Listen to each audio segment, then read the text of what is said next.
Good morning, it's Chad Seay from Seay Real Estate here in Richmond, Virginia. Last week I talked to you about an instrument known as a possession by seller agreement, which allows a seller to stay in their house after closing and rent the house back from the one who purchased it.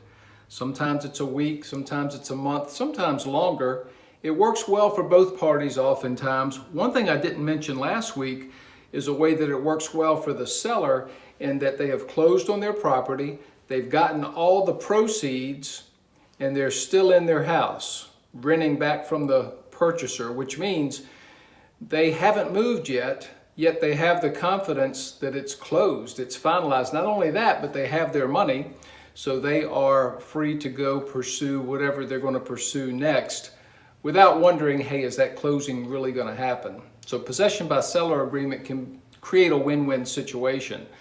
Like that, a possession by purchaser agreement can sometimes be used to accommodate needs. I have to say I don't see it used as often, and the reason is this.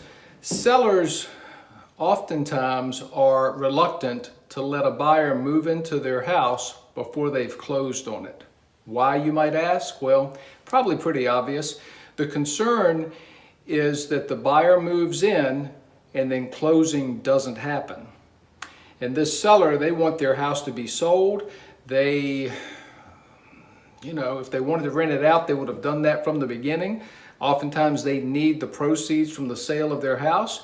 And if it doesn't work out, it can take a while to get that buyer, would-be buyer, out of the house, which of course keeps the seller for a longer time not accomplishing what it is they want to get done, which is to get the house sold. But sometimes we'll see situations where the house is vacant, the seller doesn't live there, they've moved on. A buyer wants to buy their house. Problem is they have to be out of the place they're in now quicker than they can actually close on the house. So we'll get the request where the buyer wants to see if the seller will let them move in and pay them rent until closing occurs. When sellers do allow it, what they like to see is a pre-approval letter from a lending institution. They want to know as best they can that that buyer is qualified and it's going to be no problem at all them getting their loan. The seller will typically want a deposit, sometimes a non-refundable deposit from the buyer. A lot of times they want to have gotten past the home inspection and any bank appraisals to just make sure that nothing's going to come up during those events that is going to keep the transaction from working out.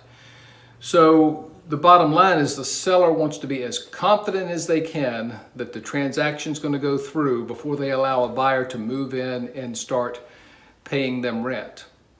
So it's called a possession by purchaser agreement. And one of the things that makes a seller hesitate oftentimes is just liability.